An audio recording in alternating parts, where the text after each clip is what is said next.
Crispy sweet potato. It was baked and then it was baked again till crisp. What are we doing? Tablespoon of farmer cheese. If you know, you know. If you don't, you're about to know. All right, we got to season this up now. Hold on. We need salt. That was a lot. I'm going to do a little cayenne, a little cinnamon. And I think I'm going to do a little vanilla extract. I don't know, just like a tiny bit of vanilla extract. I want it to be like sweet and savory. Tiniest bit. I mean, you could do honey, hot honey actually would be great. Let's see if it's good though. Why is that so good? Why?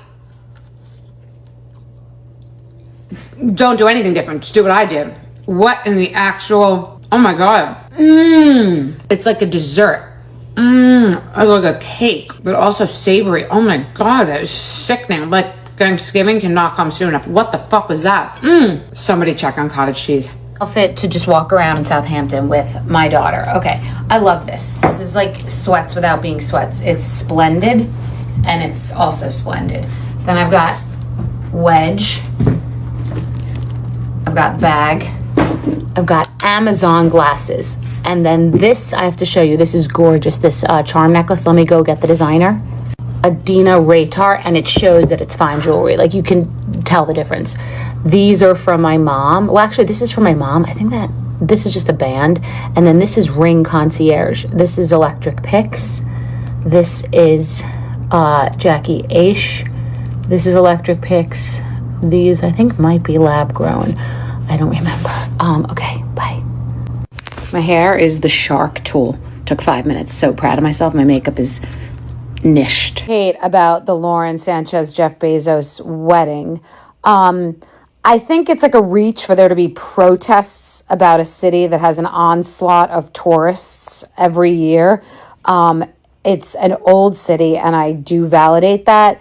But, like, it's not like this is going on for a month. This isn't the Olympics, you know, which does beat a city up also. I know they would not have the Olympics in Venice. I get it.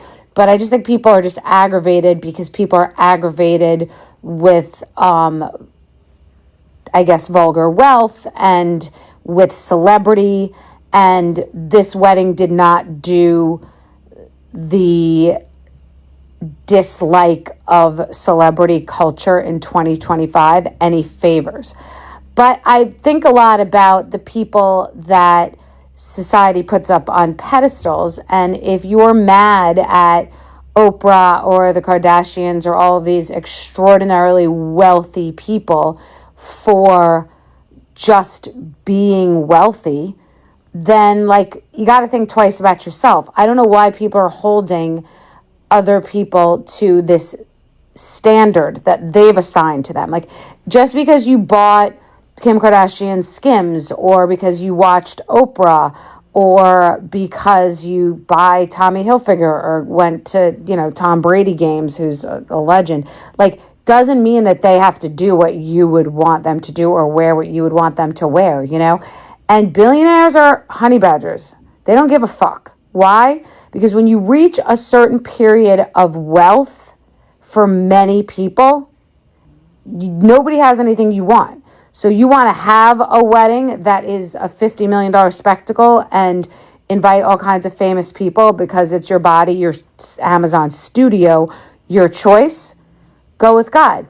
If you want to be a wealthy person and wear a tube top and go to what is being called the wedding of the century for $50 million out of friendship, out of curiosity, out of it being like the Met Gala that your face is going to be plastered all over the world, go with God.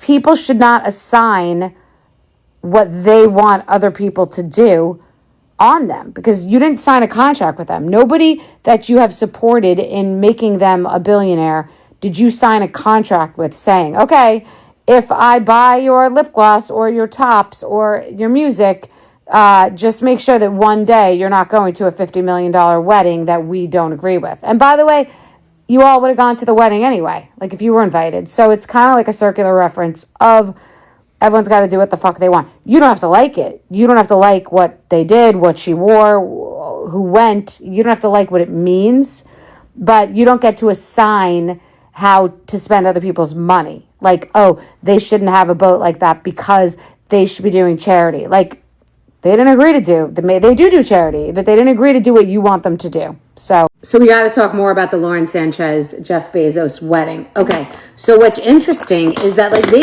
both became famous when they got together. It was like a Kim and Kanye special. Like the sum was greater than its parts. Because he was like a dork, and then he had a glow up once they got together. And I think like, you know, he had money, a lot of money, but they got together and she was like, honey, I'll show you how to spend that money. You need to know how to spend that money? Come over here. And also, she bagged the elephant, okay? She is the Meghan Markle with no rules. I've been saying this from the beginning, with no rules. Meaning like Meghan Markle joined the royal family and had to like play by all these rules, right? And this one, he makes the rules. You know, when you're Jeff Bezos, you make the rules. So she doesn't have to play by any rules except she has to be, you know, he's the king and she's on his program. And it seems like she's enjoying the program. You know what I mean? It seems like it's a pretty good program. And he is living his best life. And now they both are famous. And now they both have all these famous friends. And they're kind of seem to be basking in it and loving it. And people criticize it. But like, to each their own. You know what I mean? They are social creatures, seemingly. Like, I am not a social creature. I bet you maybe he was married to someone who wasn't a social creature. You know, she was married to someone who I know pretty well for years. And it's about the combination. Like, the combination of these two seemed to click. He probably wanted, you know, he's a man, I think he's in his 50s, right? And he wanted to still live. And who knows how he felt in his last marriage. It doesn't mean that it wasn't a good marriage. It means, like, you know, things are come in seasons. And he's, like, in good shape. And he's obviously successful, lol. And this is his chapter. So they're doing it together. Like, okay, live your life. But it's going to be hard to take away from her that she bagged the elephant. And she was with a very, you know, she's a beautiful girl. And the other thing is she was, like Meghan Markle, had a career, but not one on any version of a relevant or global scale. You know what I mean? Like, they were successful. They had paychecks coming in at points in their careers, but they bloomed later in other ways. Like, they bloomed because of a relationship, not because of their core career. And then the relationship pops off and creates a career. You know what I mean? So it's never too late to have your chapter. You don't know when it's going to come and you don't know who you're going to be with. And so never count yourself out. Because Lauren Sanchez is the Frank Sinatra of women in their 50s. She did it friggin' her way. And they're married now, so everyone shut the fuck up. So we got supermodel fruit platter. We've got fresh watermelon, grapes, cherries, different berries, some sliced grapefruit, some sugar-free yogurt, and like good, healthy, multi-grain cereal. So this is this, and then we've got our gorgeous new parfait cups I'm super excited about. Let's go.